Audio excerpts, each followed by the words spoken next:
अस्सलामुअलैकुम, मैं हूँ राना मोहम्मद अबू बकर और मैं अपने न्यूज़ चैनल से बात कर रहा हूँ। आपसे पहले ये एक वीडियो शेयर करनी है, इस वीडियो को आप देखें फिर इस पर तबसरा करते हैं।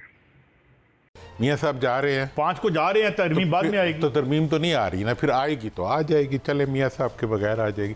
दूसरी बात है कि मियाँ साहब जा क्यों रहे हैं।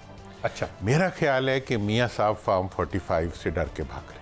फॉर्म 45 से डर के जा रहे हैं। हाँ जी। क्या ये उन्हें खतरा है कि ये खुल सकता है? खुल नहीं सकता, उन्हें यकीन है कि खुल रहा है, खुलेगा। हाँ। और उसी से भाग के जो है मियाँ साहब जा रहे हैं और मियाँ साहब का मुल्क से बाहर जाना, और अब देखें वो शायद बरतानिया भी ना जाए, वो अमेरिका ज़रा दूर जाने की कोशिश कर रहे हैं, ठीक है जी।